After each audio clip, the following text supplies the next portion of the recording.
So at this point, you've probably heard the news that Boris Johnson, our prime minister, has ditched all travel corridors from countries as of Monday because of this brand new, quote unquote, vaccine busting mutant coronavirus strain.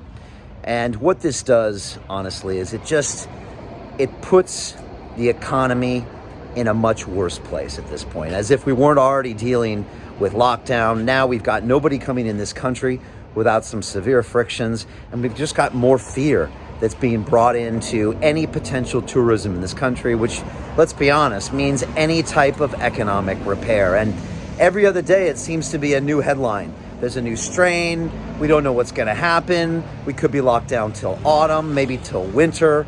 And you just have to step back and ask yourself a question. This is about control versus elimination. That's what it is, really.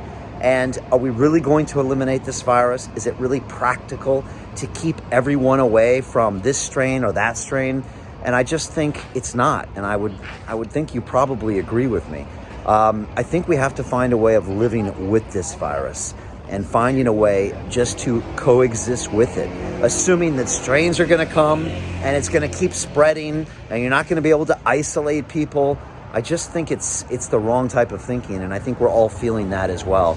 And if we don't do this, I feel like we're going to keep getting these knee-jerk reactions, these lockdowns upon lockdowns upon lockdowns when they see a figure go up here or a figure go up here, banning travel, banning this and banning that, until we finally take a step back and say, okay, guess what? We are going to face some losses. We are going to face some struggles, but we've got to look at the long-term damage of this lockdown, the long-term damage of something like this travel ban. We have to look at these long-term implications. And until we do that, it feels like we're going to keep making these myopic and knee-jerk reactions in policy based on a headline in the news that don't serve us. And that's what we're doing right now. We're living in a lockdown based on a daily number that gets published in newspapers. And we're changing the course of our entire lives based on the daily number of cases or the daily number of quote-unquote COVID deaths, when we're not looking at other daily numbers of deaths related to smoking, heart disease, Alzheimer's, whatever. And we don't alter our lives completely based on those metrics. So why are we doing it on this metric? And that's the question I kind of want to leave you with. Please leave me your comments below. Tell me, do you think we should ban travel entirely? Do you think we should lock this country down even harder? Do you think we should stay locked in our homes with our children not being able to go to school, with us not being able to go to the gyms, with us not being able to make a living for the rest of the year?